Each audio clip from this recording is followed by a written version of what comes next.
नमस्कार, Hindi online classes में आपका स्वागत है।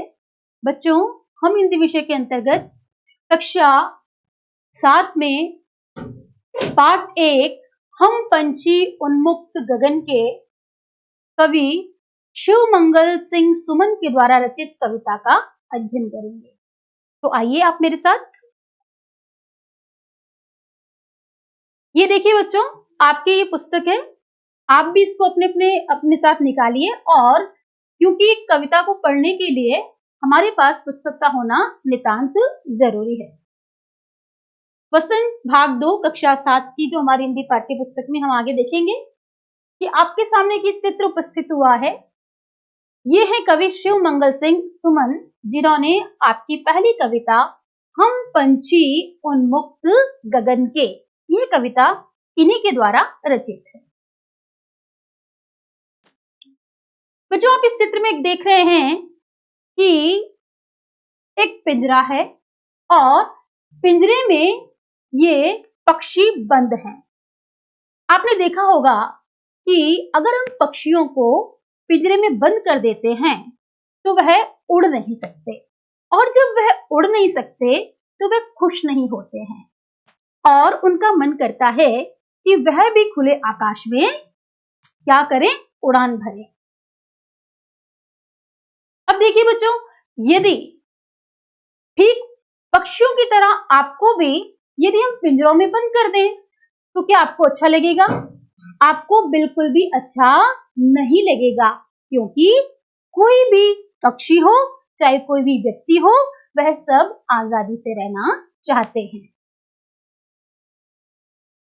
यहां देखिए, इस चित्र में आप देख रहे हैं कि अब इस पिंजरे से ये पक्षी जब उड़ गए हैं तो ये आजादी अनुभव कर रहे हैं और खुले आकाश में उड़ करके प्रसन्नता का अनुभव कर रहे हैं।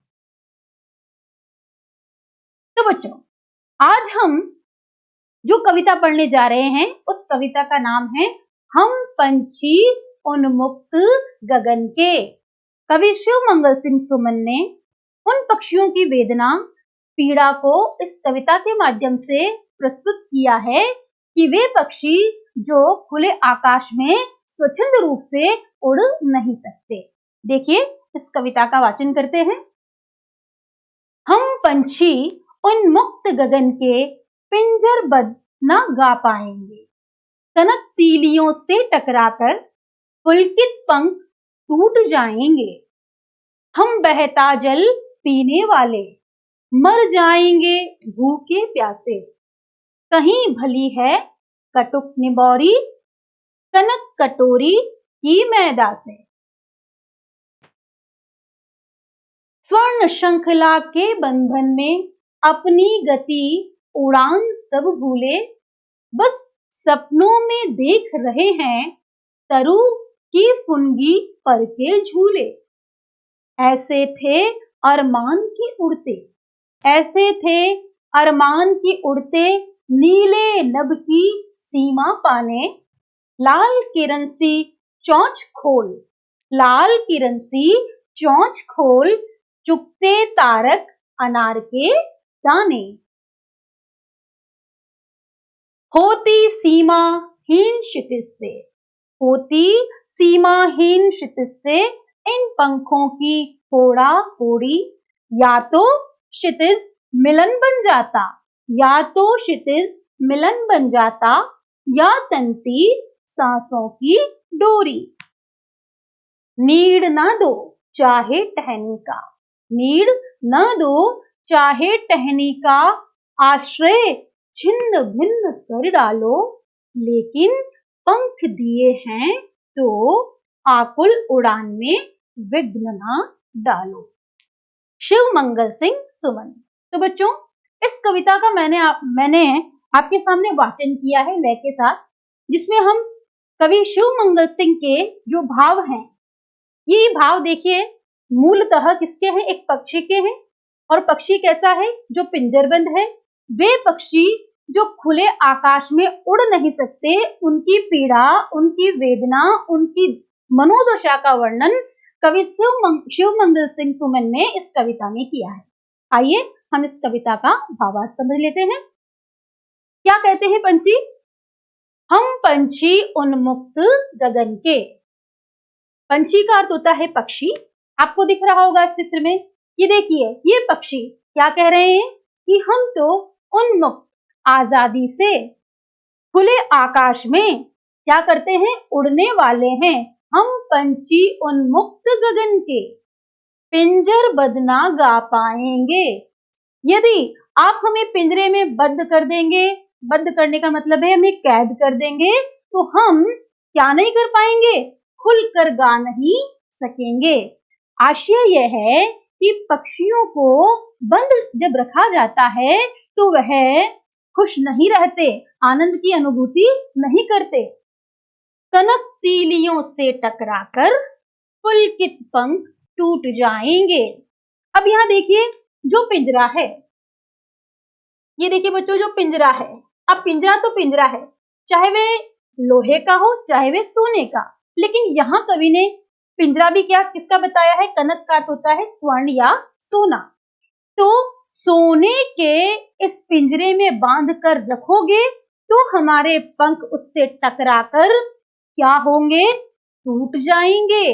अर्थात पुलकित उत्साह के साथ जब हम उड़ान भरेंगे तो वह उड़ान पिंजरे में नहीं भरी जा सकती। तो बेशक पिंजरा सोने का ही क्यों ना हो, लेकिन कहीं ना कहीं वह हमारी आजादी की उड़ान में खलल डालेगा और हमारे पंख को तोड़ने का ही कार्य करेगा। आगे देखिए,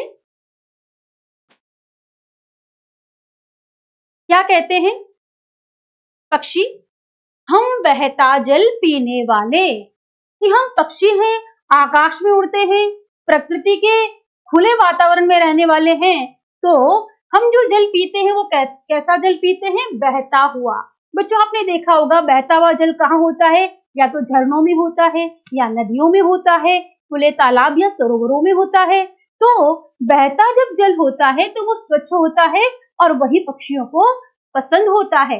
तो यहाँ क्या कहा जा रहा है कि हम बहता जल पीने वाले हैं, मर जाएंगे भूखे प्यासे। इस पिंजरे में तो हम कैसे रहेंगे? भूखे और प्यासे ही मर जाएंगे। जब हम आजादी का अनुभव नहीं करेंगे तो हमारी स्थिति कैसी हो जाएगी? हम मर जाएंगे। कहीं भली है कटुक निबोरी, कनक कटोरी की मैदा से। वो अपनी अंदर की स्थिति की तुलना करते हुए बताते हैं, क्या कहते हैं कि हमारे लिए कटुक कहते हैं बच्चों कड़वी, और निबोरी कहते हैं नीम फल, नीम पर लगने वाले फल को, कि हमारे लिए तो कटुक निबोरी बहुत ही आनंददायी है, हमें अच्छी लगने वाली है।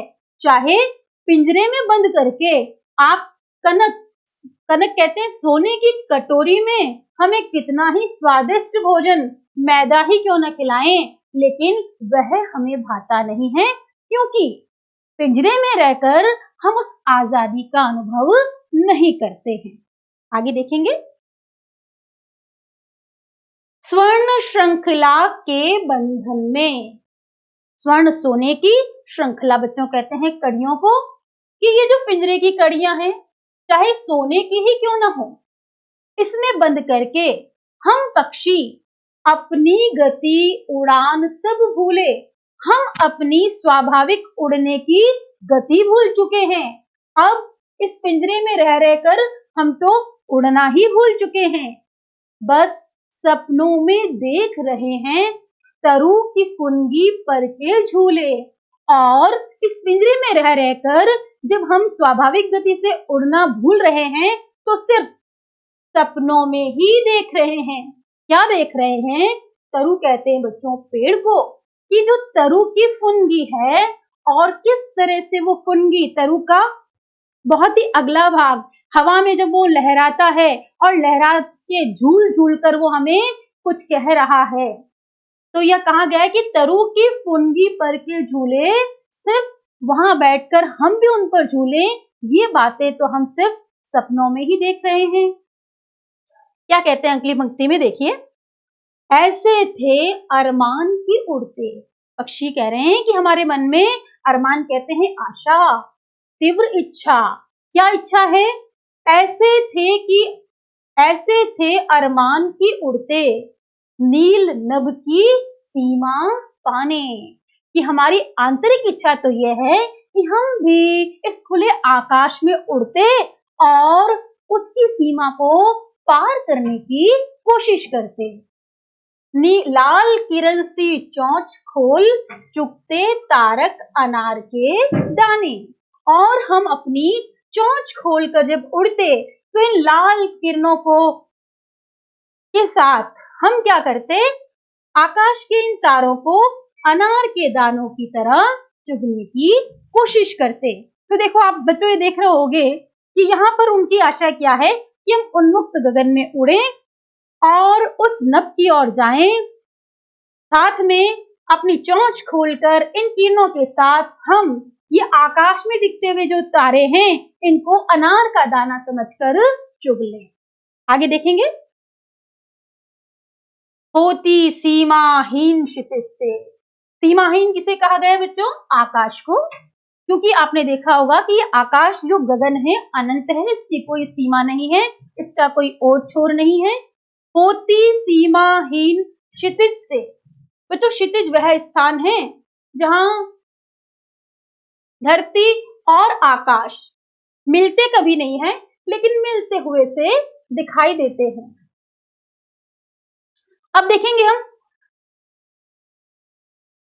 अब हम देखेंगे ये क्षितिज।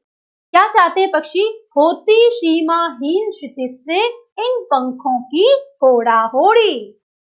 हम आकाश में जब उड़ते तो क्षितिज की तरफ बढ़ते और या उस स्पर्धा में क्या होता? हम अपने पंख खोलकर एक दूसरे से होड़ा होड़ी यानी एक दूसरे से प्रतिस्पर्धा करते हुए, होड़ लगाते हुए जब उड़ते, या तो क्षितिज मिलन बन जाता, या तो हम उस क्षितिज तक पहुंचते, या तनती सांसों की डोरी, या इस होड़ा होड़ी में, इस प्रतिस्पर्धा में आगे निकलने की चाह में हमारी सांसें तन जाती, अर्थात हम उड़ने के संघर्ष में आगे बढ़ते। कहने का अर्थ बच्चों ये है कि इन पक्षियों को पिंजरे में रहना बिल्कुल भी पसंद नहीं है, ये उस अनंत आकाश में उड़ना चाहते हैं। नीड़ न दो चाहे टहनी का। क्या कहते हैं वो अंत में? कि आप चाहे हमें अपना घर ना दो, घोंसला ना दो, नीड़ का अर्थ होता है घोंसला, चाहे हमें घोंसले में मत रहने दो, नीड़ न दो चाहे टहनी का, या टहनी पर भी मत रहने दो, आश्रय छिन्न भिन्न कर डालो। और हमारा जो आश्रय है, जो हमारा सहारा है, जो हमारे रहने का स्थान है, चाहे आप उसे भी क्या कर दो? छिन्न भिन्न करने का मतलब है तहस नहस कर दो, बिगाड़ दो। लेकिन पंख दिए हैं तो आकुल उड़ान में विघ्न न डालो। और पक्षी कहते हैं ईश्वर ने, विधाता ने यदि हमें पंख दिए हैं और हमें उड़ने की जो ताकत दी है, तो हम ये चाहते हैं कि हम भी आकाश में उड़ान भरें। तो हमारी उस आकुल इच्छा को, जिसके प्रति हम तीव्र रूप से ये चाहते हैं कि हमें जल्द से जल्द कोई खोल दे और हम भी इस उन्मुक्त आकाश में खुल करके उड़े। तो यहाँ पीछे क्या कहा गया है बच्चों?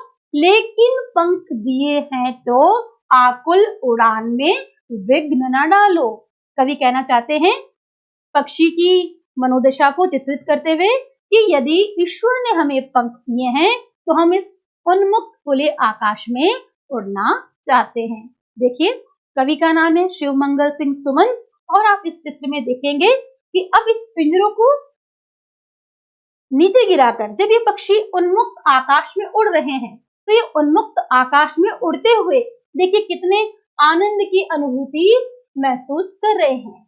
तो बच्चों ये तो पक्षियों की बात है। हर कोई व्यक्ति, हर कोई प्राणी, हर कोई इंसान जब वो आजादी से रहता है तो उसको आनंद की अनुभूति होती है। और कवि शिवमंगल सिंह सुमन ने इस कविता के माध्यम से यही समझाने की कोशिश की है कि जो पक्षी हैं वह उन्मुक्त होकर आकाश में विचरण करना चाहते हैं और उनको पिंजरे में बंधना अच्छा नहीं लगता। नेक्स्ट देखेंगे।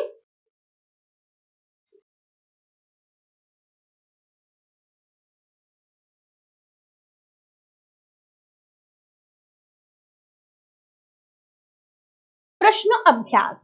अभी मैंने जब आपको इस कविता को समझाया है, इसका आशय, इसका भावार्थ, उसी के आधार पर हम इसके प्रश्नोत्तर करेंगे। देखिए, हर तरह की सुख सुविधाएं पाकर भी पक्षी पिंजरे में बंद क्यों नहीं रहना चाहते हैं? बच्चों, ये बात तो आपको इस कविता को पढ़ने के बाद खुद ही समझ में आ गई होगी कि यदि हम आपको भी यदि कक्षा में बंद करके चले जाएं और फिर बाहर से ताला लगा दें, तो क्या आप रहना पसंद करेंगे? नहीं। ठीक उसी प्रकार जो पक्षी हैं, पक्षियों को हर सुख सुविधाएं देने के बावजूद भी वो पिंजरे में इसलिए बंद रहना नहीं चाहते क्योंकि वह चाहते हैं कि ईश्वर ने अगर हमें पंख दिए हैं तो हम भी उन्मुक्त आकाश में, इस खुले आकाश में क्या करना चाहते हैं? उड़ना चाहते हैं। तो सारी सुख सुविधाओं के बावजूद भी वह उस पिंजरे में नहीं रहना चाहते। पक्षी उन्मुक्त रहकर अपनी कौन सी इच्छाएं पूरी करना चाहते हैं? अब देखिए, पक्षी उन्मुक्त, उन्मुक्त कहते हैं एकदम बंधन मुक्त रहकर अपनी कौन सी इच्छाएं पूरी करना चाहते हैं? तो हम वापस कविता की ओर चलेंगे और देखेंगे कि इस कविता में पक्षी ने क्या कहा है। क्या कहते हैं वो? कि हम तो बहता जल पिएंगे, कटुक निबोरी खाएंगे और क्या करना चाहते हैं? नीले नभ में, नीले आकाश में खुले पंखों के द्वारा होड़ा होड़ी करके उड़ना चाहते हैं।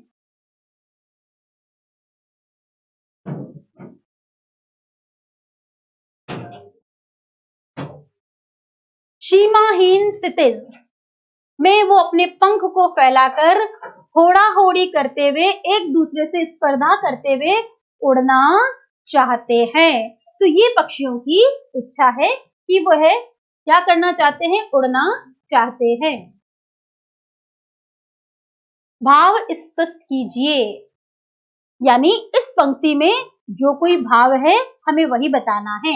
हम देखेंगे, या तो क्षितिज मिलन बन जाता या तंती सांसों की डोरी। इस प्रश्न में हमें भाव पूछा गया है कि पक्षी आखिर कहना क्या चाहता है। तो पक्षी कहना ये चाहता है बच्चों कि देखिए, वह जब आकाश में उड़ेंगे तो इनकी इच्छा है कि वो या तो क्षितिज, वह स्थान जहां पर पक्षी क्या करना चाहते हैं, देखो धरती और आकाश मिलते हुए से प्रतीत होते हैं, कभी मिलते नहीं हैं। तो यहाँ कवि ने कहा है, पक्षियों के माध्यम से क्या कहा है? पक्षी क्या चाहते हैं कि हम खुले आकाश में उड़ते और क्षितिज तक पहुंचने की कोशिश करते। क्षितिज अगर मिल जाता, वह हमारी मंजिल के रूप में मिल जाता तो ठीक था, नहीं तो निश्चित रूप से उसे पाने की होड़ में, स्पर्धा में, चाहे हमारे प्राण ही क्यों न चले जाएं, हम उस परिस्थिति में भी खुश हैं, लेकिन इस पिंजरे में रहकर हम बिल्कुल भी प्रसन्न नहीं हैं। नेक्स्ट देखेंगे।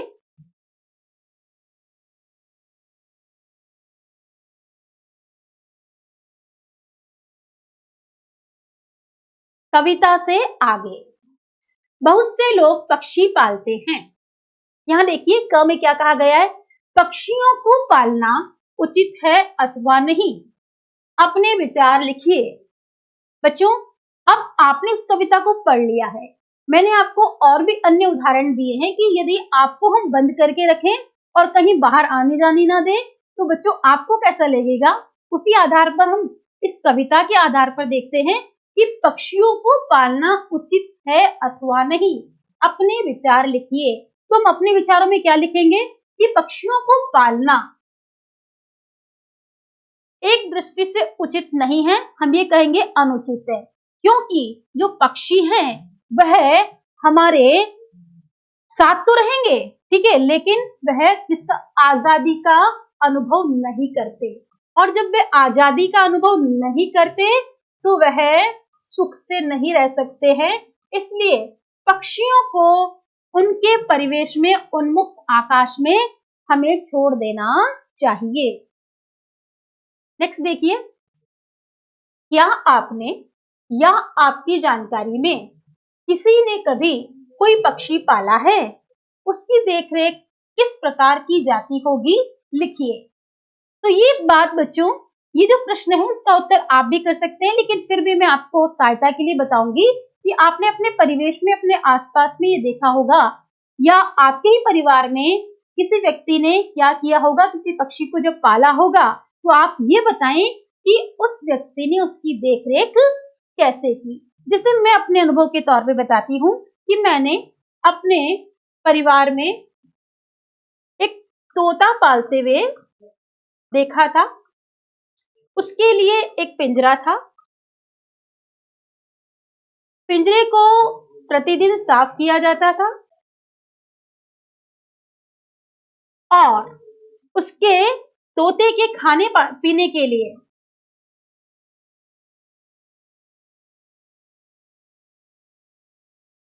उसमें समय पर कुछ ना कुछ रखा जाता था, जैसे कि जो तोता पसंद करता है हरी मिर्च वगैरह आदि। उसके साथ ही कुछ समय के लिए उस तोते को उस परिवार के लोग क्या करते थे, खुला छोड़ते थे और साथ में उसकी सुरक्षा का ये भी ध्यान रखा जाता था कि कहीं कोई बाहर से कुत्ता बिल्ली आकर उस पर किसी तरह का आक्रमण ना कर दे और उसको कोई क्षति ना पहुंचा दे। तो बच्चों, आपने जो कोई पक्षी देखा हो तो आप उस पक्षी के आधार पर, हो सकता है आपने तोते के अलावा कोई अन्य पक्षी देखा हो, तो आप अपने अनुभव के आधार पर भी इस प्रश्न का उत्तर करेंगे। नेक्स्ट देखेंगे हम।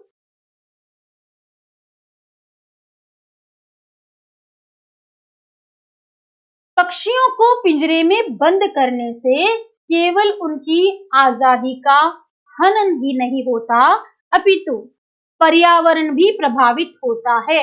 इस विषय पर आपको 10 पंक्तियों में अपने विचार लिखने हैं।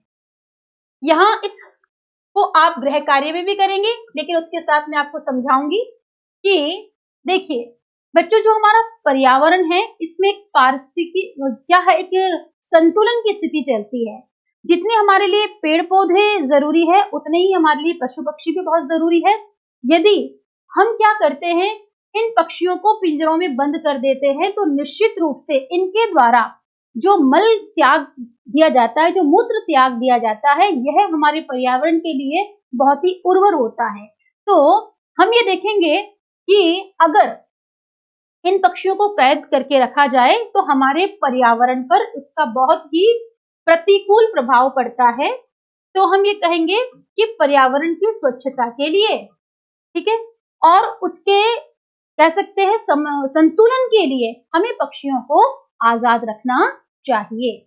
आप इस प्रश्न पर अपने भी विचार व्यक्त करेंगे और अपनी पुस्तिका में लिखेंगे। नेक्स्ट देखिए,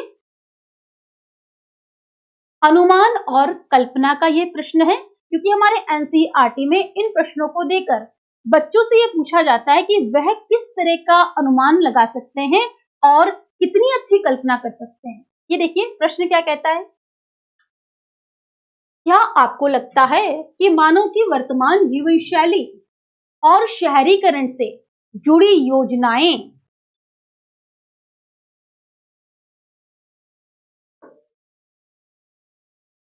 पक्षियों के लिए घातक है? घातक का अर्थ होता है बच्चों नुकसान पहुंचाने वाली।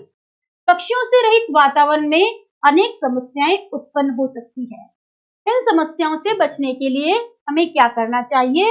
उक्त विषय पर वाद विवाद प्रतियोगिता का आयोजन कीजिए। बच्चों, ये वाद विवाद प्रतियोगिता का आयोजन हम कक्षा में कर सकते हैं। आप 2 टीम बना सकते हैं। 2 टीम में आप अपना अ और ब नाम रख सकते हैं। आपको सिर्फ ये बताना है, इस पर विचार विमर्श ये करने हैं, एक पक्ष में बोलेंगे, एक विपक्ष में बोलेंगे, और आपको ये बताना है कि वाकई जो मानव ने वर्तमान में जो अपनी जीवन शैली है, जो उसके रहने का ढंग है, अब शहरीकरण का अर्थ होता है गांव धीरे धीरे शहरों में जब तब्दील हो रहे हैं और उनसे जुड़ी हुई जो विकास योजनाएं आगे बढ़ रही है, तो ये निश्चित रूप से पक्षियों के लिए बहुत ही घातक है। कैसे घातक है? आपने देखा होगा कि पेड़ों को काट करके पुल बनाया जा रहा है, ठीक है, और जो बड़ी बड़ी बिल्डिंग्स जब बनाई जाती है तो वहां से सारे पेड़ वगैरह हटाए जब जाते हैं तो ये पक्षियों के जो घर है वहां से हट जाते हैं और वह पक्षी वहां से पलायन कर जाते हैं।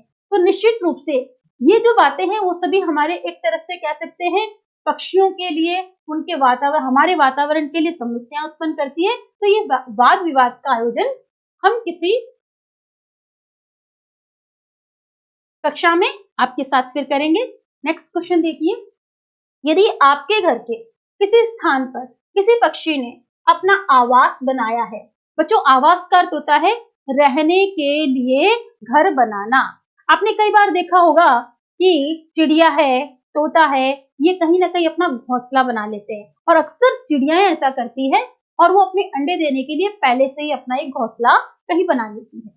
और यदि किसी कारणवश आपको अपना घर बदलना पड़ रहा है तो आप उस पक्षी के लिए किस तरह के प्रबंध करना आवश्यक समझेंगे, लिखिए।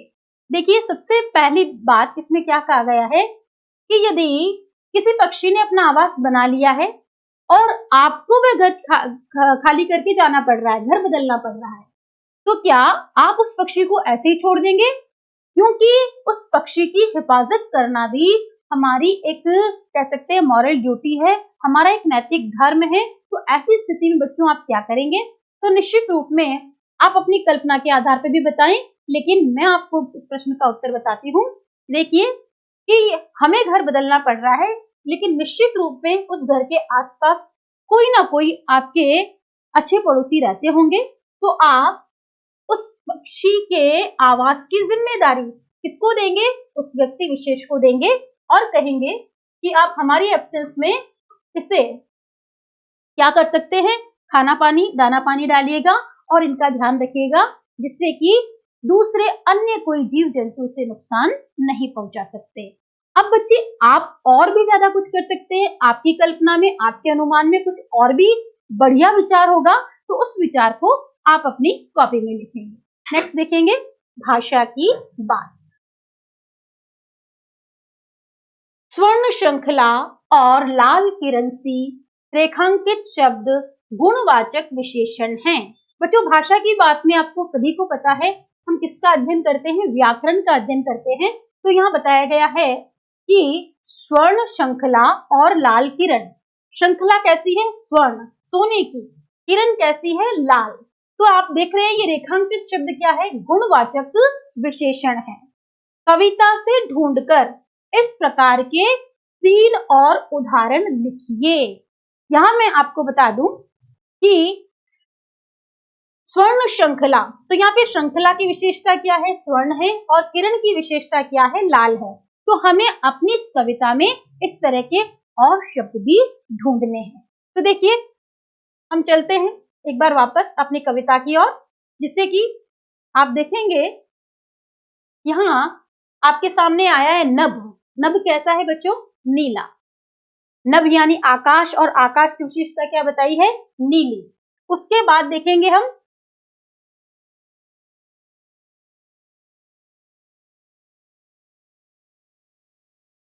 तीलियां कैसी है? कनक। कनक यानी स्वर्ण की। तो बच्चों ये भी क्या है? विशेषण। इस आधार पर मैंने आपको 2 उदाहरण बताए हैं, आपको अन्य उदाहरण लिखने हैं। नेक्स्ट देखेंगे भूखे प्यासे में द्वंद्व समास है। इन दोनों शब्दों के बीच लगे चिन्ह को सामसिक चिन्ह कहते हैं। देखिए बच्चों 2 शब्द हैं, भूखे और प्यासे, इसके बीच में आपको एक चिन्ह दिखाई दे रहा है। यह चिन्ह, ये जो सामसिक चिन्ह है, इसको वापस हमने कोष्टक में लिख दिया है। तो यहाँ पे लिखा है कि भूखे प्यासे में द्वंद्व समास है, इन दोनों शब्दों के बीच लगे चिन्ह को सामासिक चिन्ह कहते हैं। ये चिन्ह का कौन सा चिन्ह कहलाता है? सामासिक चिन्ह, क्योंकि इस द्वंद्व समास में आने के कारण इसका नाम ही क्या हो गया है? सामासिक चिन्ह। इस चिन्ह से और का संकेत मिलता है। अब हम इस शब्द को अगर लिखे तो हम लिखेंगे भूखे और प्यासे। ठीक है, अब देखेंगे आप भूखे प्यासे, भूखे और प्यासे, इसको खोलकर जब हमने लिखा तो भूखे प्यासे को लिखा गया भूखे और प्यासे। तो इस चिन्ह से और का संकेत मिलता है, यानी यह जो चिन्ह है वो क्या बताता है, और का संकेत देता है, जैसे भूखे और प्यासे। इस प्रकार के 10 अन्य उदाहरण खोजकर लिखिए। अब बच्चों आपको गृह कार्य में इसके 10 शब्द लिखने हैं। मैं आपको उदाहरण के तौर पे कुछ शब्द बताती हूँ और आप भी इसके शब्द लिखेंगे। जैसे आपने सुना होगा शब्द माता पिता, तो ये शब्द क्या हो गया, माता पिता। इसमें द्वंद्व समास है और ये आपका सामासिक चिन्ह है। जब इसको खोल के लिखा जाएगा तो अब क्या लिखेंगे, माता और पिता।